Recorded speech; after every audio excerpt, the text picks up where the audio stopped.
Saludo al señor Luis Carcavilla, él es geólogo, nos acompaña en Miami Despierta. Muchísimas gracias, señor Carcavilla, por acompañarnos. Bienvenido. Sí, espere un momentico, por favor. Tenemos un problema de sonido. Sí, ahora sí. Mire, lo llamamos por la situación de Nepal, obviamente, para hablar lo que está sucediendo. ¿Por qué no nos da una explicación a nosotros, a nuestra audiencia, cuando vemos ese terremoto de hace 2-3 semanas tan terrible y después sucede otro casi de la misma magnitud? ¿Es esto usual? Lo que es usual es que haya terremotos en esa región del mundo, porque al fin y al cabo el Nepal incluye gran parte de la cordillera del Himalaya, la cordillera más alta que existe en la Tierra, y precisamente esas cordilleras se forman a base de terremotos, a base de pequeñas sacudidas que sufre la corteza terrestre. Lo que no es tan habitual es que sean tan seguidos en el tiempo. Eso sí que es una situación, por desgracia, que se ha repetido ahora recientemente, estos días. Ahora, este movimiento telúrico o esta serie de movimientos telúricos han sido superficiales. ¿Cuál es la diferencia con otros, por ejemplo, históricos como California, sucedidos en Chile o en Colombia? Bueno, estos dos terremotos, sobre todo el primero, fue bastante superficial, de una profundidad que ronda unos pocos kilómetros, alrededor de entre 5 y 10 kilómetros más o menos. Eso, el efecto que tiene es que cuanto más superficial sea el terremoto, más fácilmente llega la vibración y a la superficie, y por lo tanto más dañino, más perjudicial es. En otras zonas del mundo los terremotos pueden ser un poco más profundos, un poco más someros, incluso también estarían dentro de una media de lo que sería normal, por así decirlo. Sí, dentro de su conocimiento, ¿usted prevé que puedan suceder más sismos de esta clase en esa zona? Bueno, eso es una pregunta muy difícil de responder, porque los terremotos no se pueden predecir con antelación. Sí se puede decir en qué zonas es probable que ocurran, pero no cuándo van a ocurrir exactamente. Esto sería, a veces hacemos un símil en que, por ejemplo, una carretera en la que suele haber accidentes de tráfico, y podemos decir, este año casi seguro que en esta carretera habrá 5 o 6 accidentes, lo sabemos por estadística, pero no podemos decir ni qué día ni a qué hora. Con los terremotos pasa algo parecido. No sería normal que volviera a ocurrir otro en el plazo de unos días, unas semanas, como ha ocurrido recientemente, pero sí que desde luego es posible que vuelva a haber terremotos en el plazo de una década o una cosa así. Sí, estos movimientos tan fuertes afectan en algo el eje de la Tierra o pueden provocar otros movimientos en otras partes del mundo. No. La conexión que hay, o sea, la razón por la que se producen estos terremotos es porque la corteza terrestre está dividida en una serie de placas que se mueven relativamente unas con respecto a otras. A veces se separan, a veces se juntan y a veces se mueven una con respecto a la otra, como si estuvieran frotándose. Y el resultado de esa vibración o de ese movimiento es que se acumula energía en la corteza terrestre que de vez en cuando se libera en forma de terremoto. Con lo cual, lo que sí que podría ocurrir es que ese movimiento de placas indujera algún terremoto en otras zonas de ese mismo límite de placa, pero es muy complejo, no suele ocurrir.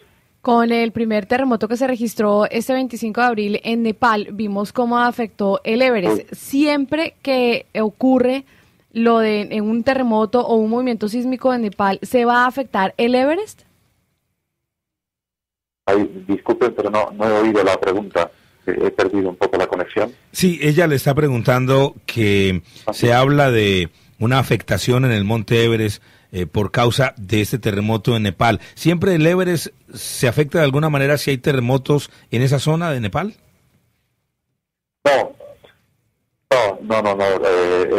En este caso sí que se vio afectado, pero porque, sobre todo en el primer terremoto, lo que ocurrió fue que la vibración que produce el terremoto, lo que produce son avalanchas y desprendimientos de tierra y sobre todo de nieve. Y eso es lo que ocurrió en el Everest. Pero no cualquier terremoto que afecte a Nepal tiene por qué tener consecuencias en el Everest. Lo que pasa es que al ser la montaña más alta de la Tierra, todo lo que ocurre allí tiene más repercusión y parece que es que solo ha ocurrido allí, pero eso mismo ocurrió en muchas otras montañas de Nepal. Señor Carcavilla, le quiero preguntar por California, porque se habla muchísimo, ahora sale una película sobre un terremoto, un tsunami, se habla de la falla de San Andrés. ¿Cuál es el verdadero riesgo que se corre en California de que haya un terremoto como el que ocurrió a principios del siglo XX? Bueno, California, como has comentado, se sitúa una parte de California sobre la falla de San Andrés, una falla muy famosa, precisamente porque ha salido en muchas películas y en muchas publicaciones y demás, y es una de estas fallas que comentaba antes, en las cuales una placa o por lo menos un fragmento de la corteza terrestre se mueve con respecto al otro de manera lateral, o sea, no se están ni separando ni juntando, se mueve una con respecto a la otra, y cada vez que hay un movimiento de ese estilo puede provocar un terremoto. Los terremotos que se producen allí son de manera constante, pero de muy baja intensidad, y solamente cada cierto número de décadas o incluso siglos se produce un gran terremoto. Pero como decía antes, es imposible predecir si ocurrirá uno grande como el del principio de siglo, el de 1907, o si tardará todavía siglos en no ocurrir.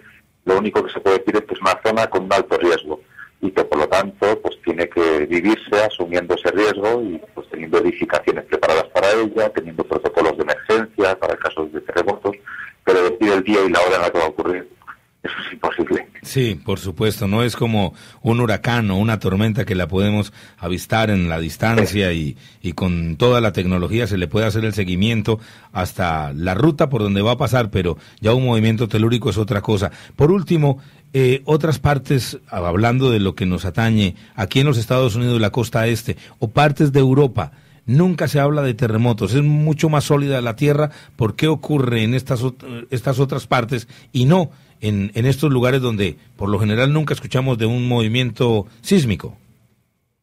Ajá. Eso, la razón es, como decía antes, porque la corteza terrestre está dividida en una serie de placas y los terremotos se producen justo en los límites entre esas placas, porque se mueven, como decía antes, relativamente, y una se mueve, se separan o se juntan o lateralmente, y cada vez que hay un movimiento de ese estilo provoca un terremoto. Con lo cual los terremotos siempre se producen, o la inmensa mayoría de ellos, en los límites de placas.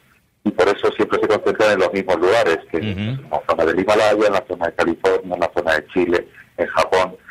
Por eso es fácil relativamente predecir qué zonas corren un alto riesgo. Perfecto, es el geólogo Luis Carcavilla acompañándonos y hablándonos sobre el terremoto de Nepal y también lo que podemos esperar en otras zonas que son sensibles a estos movimientos telúricos. Señor Carcavilla, ha sido usted muy amable. Gracias por habernos atendido.